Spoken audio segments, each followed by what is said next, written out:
nonsense. Come on, it ain't no such thing. Now, it ain't gonna hurt you none. I got things to do. The first thing you gotta do is sit down here and get your hair cut. My hair don't need cutting. If it gets any longer, I'll have to... I declare, you fight hair cutting like a steer fights branding. Well, the last time you cut my hair, you did brand me. How did I know somebody poured hot gravy in my bowl? Smarted considerable. Sure plastered your hair down nice, though. No, I might go to selling that stuff. Gravy? Sure made your hair look mighty sprucey. Yes, sir. You were slicker than a peeled onion. Smelled like one, too. Sir, I'd go to selling that stuff. I could put an ad in one of them catalogs.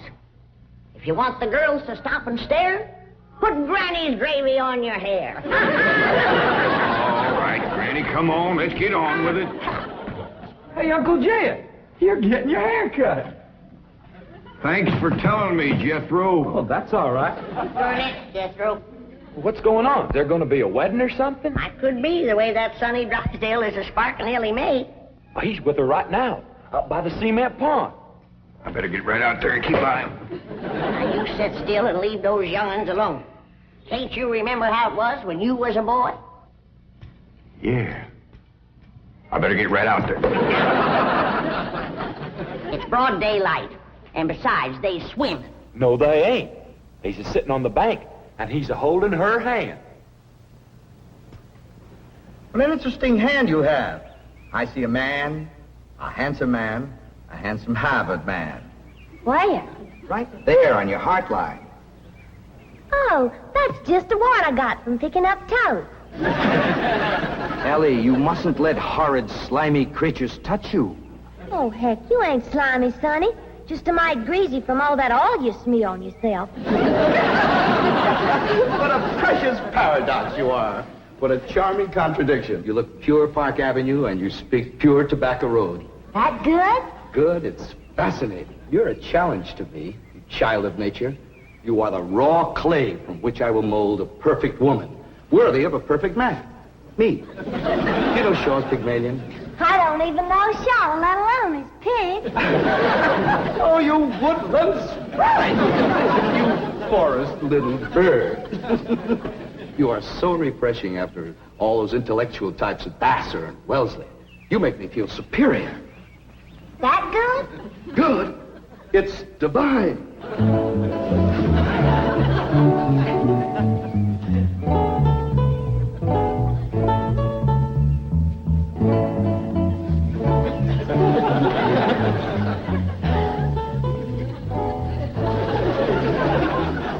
I am Caesar, and you are a fair-skinned captive, a barbarian slave. Shall I drag you through the streets of Rome behind my chariot? Or shall I throw you into the arena with my lions? No, Caesar has other plans for you, my little savage. You shall be my slave, yes, but only the invisible bonds of love shall make you my prisoner. Come, I shall strum upon my lyre and recite odes to your beauty. What say you to that, fair maiden? How speak you now to mighty Caesar? I declare, Sonny, you're more fun than a bucket of tadpoles.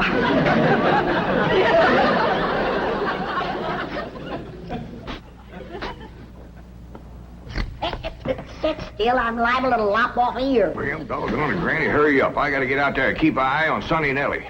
You want me to go out and see what they's up to, Uncle Jed? Now, you just sit still, the both of you. I expect Elly May to get a husband if you don't let the boy spark her. Well, Elly ain't never been learned about such things. Jed, sparking is like breathing. You don't learn to do it. Somebody slaps you and you go at it. Boy slaps. Now, I declare you're wiggling worse than a worm in a bait bucket. You want your daughter to be an old maid? Of course not. Next year she'll be too old to get a husband. She's almost 18. That old. Sure is. She done waited too long, Uncle Jed. Why, no boy wants to marry up with a middle-aged woman. Elly May can get herself a husband anytime she wants to. Why, she's the prettiest Oh, and... now, don't get your old feathers riled up, you old rooster, you. Elly May'll be all right if you just leave her alone. Well, I ain't sure Sonny Drysdale's good enough for her. He's considerable older than she is. Well, don't worry about that, Uncle Jed. His family lives a heap longer than most folks. Yeah? Yeah. Sonny told me that there's been a member of his family living in Boston since 1632. Well, that rascal's over 300 years old. He was a greening you. Yeah, you sure swallowed a whopper. No, ma'am. Sonny's honest. Why, he's so honest, he has to have somebody do his lying for him. Do his lying for him. Yes, sir. Why, I heard him call through the heads to Elly. He says, I'm coming over to serenade you, and I'm gonna bring my liar. Veni, vidi, vici. The world lies conquered at my feet. And yet, I tremble at the nearness of this flaxen-haired barbarian. Could it be that the invincible Caesar is about to be vanquished? Not by the spears and arrows of the Gallic tribes, but by Cupid's dart? Yes, fair maiden, you have done what your fierce kinsman could not. You have brought mighty Caesar to his knees. Come, I will take you to my palace, and there compose odes to your beauty. See yon window. 'Tis the Emperor's suite. There I shall woo you. Mother! That's my room, and those are my binoculars. You're not supposed to spy on the Emperor. What are you trying to tell me, Sonny? Mumsy can see you, but she can't hear you.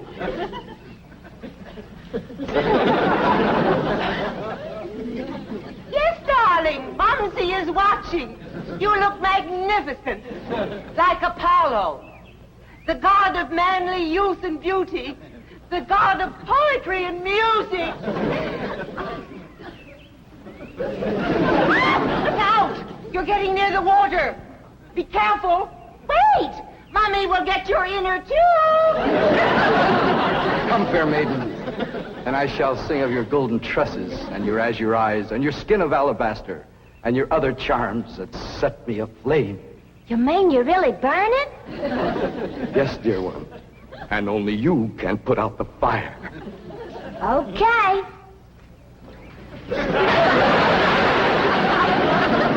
How's that, Sonny? You feel better now?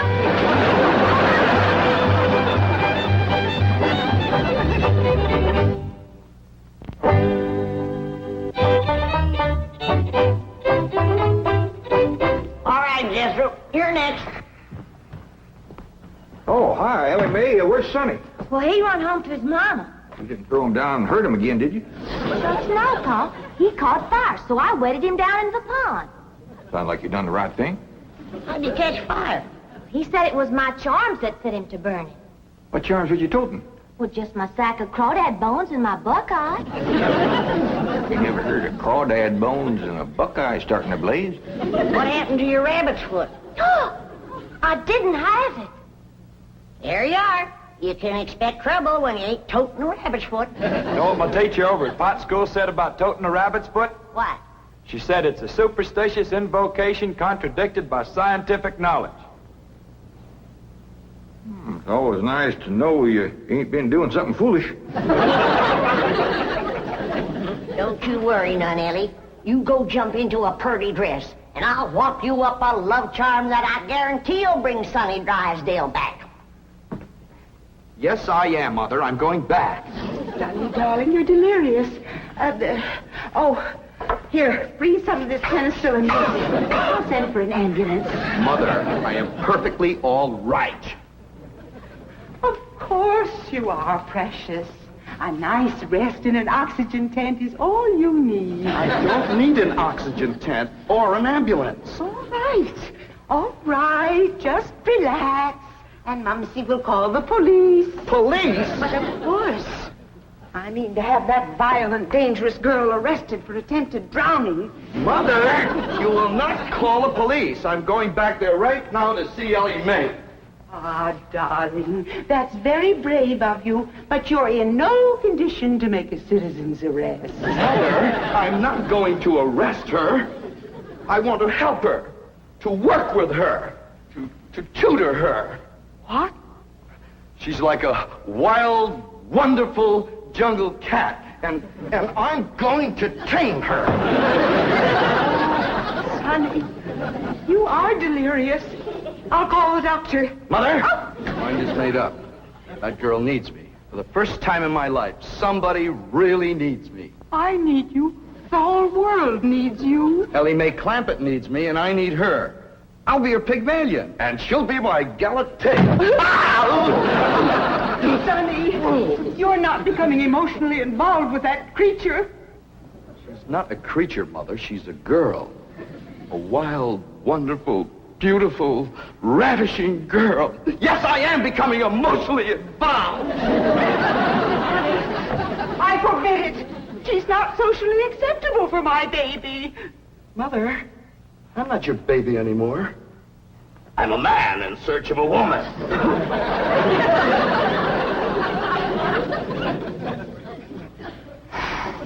Where did he learn that language?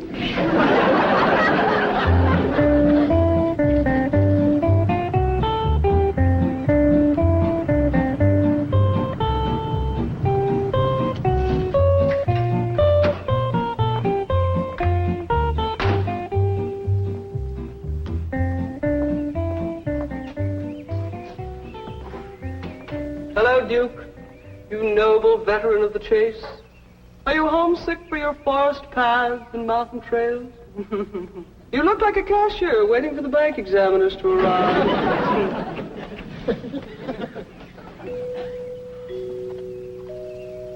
You know, if you were a cashier, you could hide $1 million in here.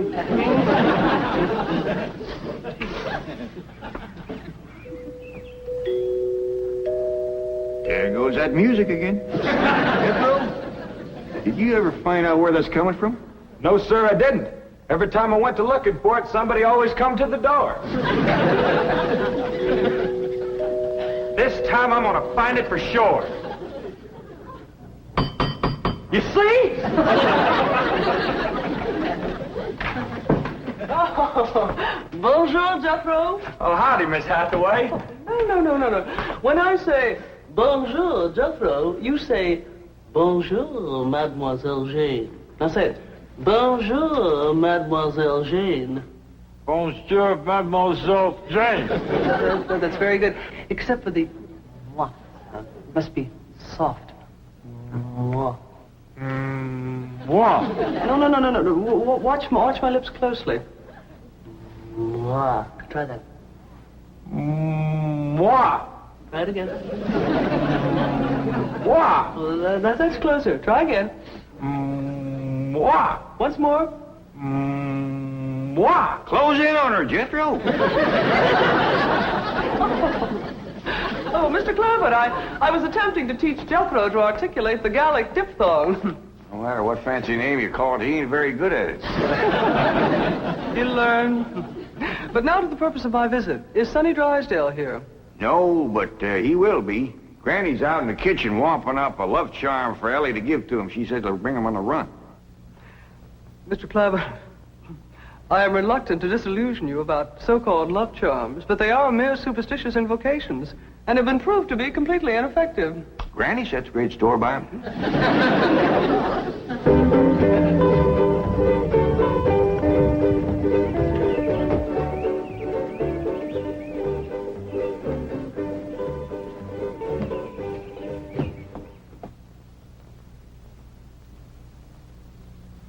Here you are, Elly.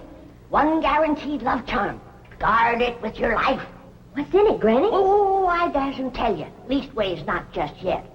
But I'll give you the secret before I go on to my reward like my granny done to me. I'll guard it too, Granny. Granny? Granny, Mr. Clampett tells me that you've conjured up some sort of love charm for Elly Mae. Right here it is. It's made out of all secret stuff. That is ludicrous, irrational, sophomoric, and pure hokum. You didn't even guess one ingredient. No, Granny. Don't you come spying. I'm telling you for the good of the country. If the secret of this love charm ever got out, I shiver to think what might happen. I wouldn't want it on my conscience.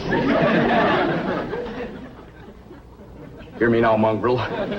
Neither sleep, nor snow, nor vicious beast shall keep me from the side of my beloved. Here I come, ready or not. So, you still think it won't work, huh? That is correct. All right, Elly. Open up the pouch, mate.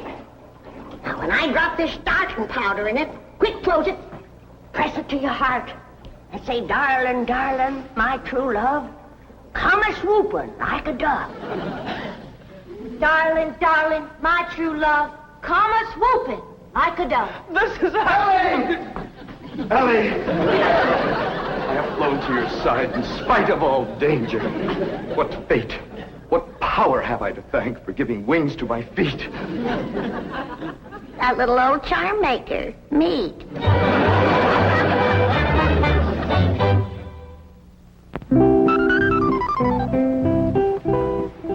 And now we shall begin the transition from Tobacco Road to Park Avenue.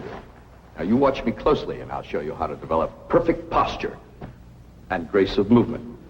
Ah, Kipling. Well, do you like Kipling? I don't know. I ain't never kippled. Oh, you are a challenge, you ravishing rustic, you child of nature. Now here, you try it. There we are. Now walk. Go. You'll have to try that again. Now sit down. Now watch me. We walk as though upon a cloud, and we glide with lissom grace. And as we walk, we always keep a smile upon our face. What's he doing?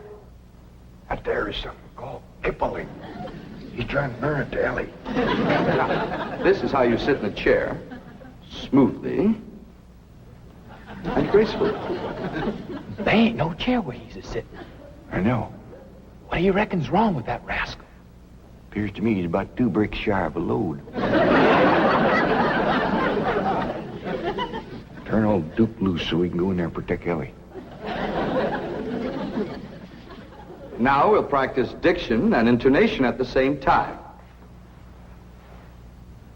How now, brown cow? How now, brown cow? What's he talking about? He thinks old Duke is a cow. You best fetch your granny. Appears to be she's threw too strong a charm on that boy.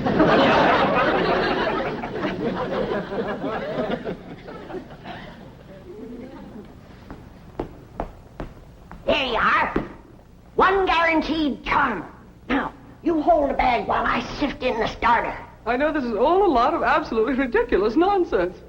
Please hurry. Darling, darling, my true love, come a-swooping like a dove. I better open this door before he busts it in. Miss Jane! Here he is. Granny's love charm is too strong. Don't fight it. It's bigger than both of us. Circled on me. Granny, come quick.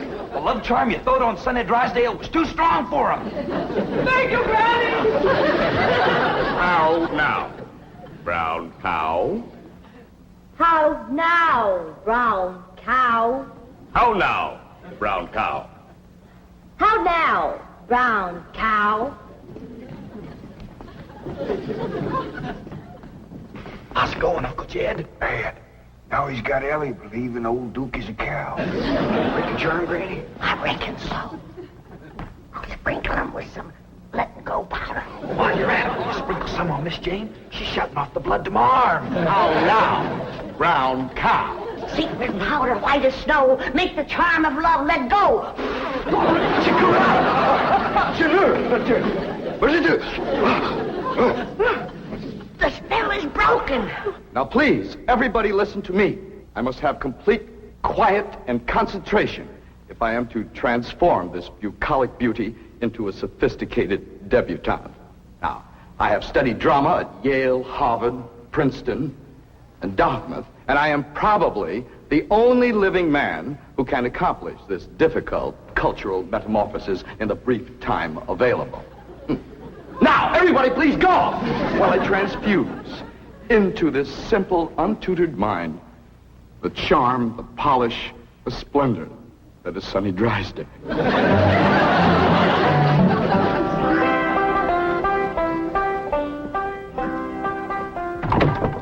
Jed? Hi, Granny. Is Elly and Sonny still in that room alone? It was the last time I was listening, a couple hours ago. They was talking about the rain in Spain, a land in the plain. Well, I guess they can't be up to no nonsense if they're talking about the weather. Doggies, I can't wait to see Elly all polished up and talking like Sonny and Miss Jane. While you're waiting, I got something for you. What is it? A love charm. What in Sam Hill I want with that? It ain't what you're wanting, it's what you're getting, a woman. And it's high time you got one, being a widower. Besides, the moon is right. That's why this stuff is working so high-fired powerful. So here. Well, I ain't interested in none of these la-di-da Beverly Hills women, so here. Well, they're interested in you, so here. Who said? Jethro says. Jethro don't know nothing, so here. I reckon Jethro ought to know what's going on in his own school. Besides, I saw her making sheep's eyes at you, so here. You caught who making sheep's eyes at me? Mrs. Millicent Schuyler Potts, that's who. Oh, now. You did? Educate a woman like that? Jethro says she asks for you every day. Oh, what'd she want with an old mountain goat like me? If I was to put a little starting powder in there, and you was to say the magic words, no woman could resist you. I don't hold with stuff like this. You're scared, ain't you? Oh, I ain't scared. Then go ahead. I double dog dare you.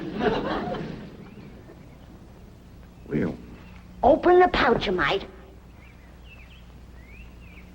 Now, well, this is just a lot of doggone nonsense. close it tight, clamp it to your heart, and say the words.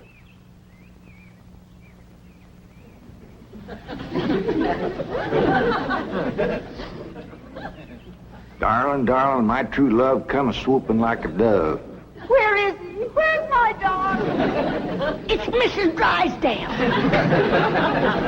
Where is he? Oh, where is he? Oh, I tried to stay away, but I could not. He's mine, and no other woman shall have him. Drysdale, you're a married woman. Think of your husband. Control yourself. Care about my husband. I want my darling, and no one is going to keep me from him. I sure hate to have to do this, but...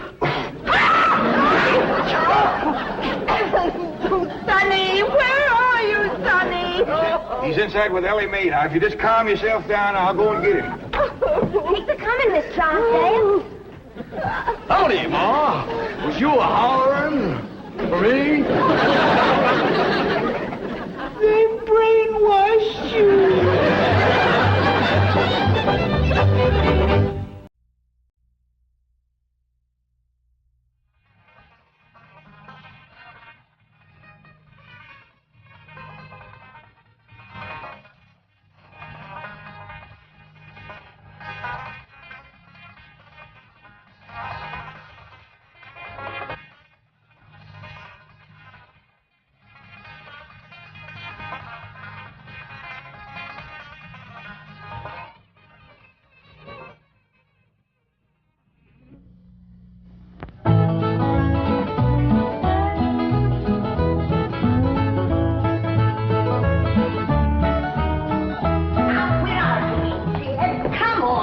There's a lot of darn nonsense. Come on, it ain't no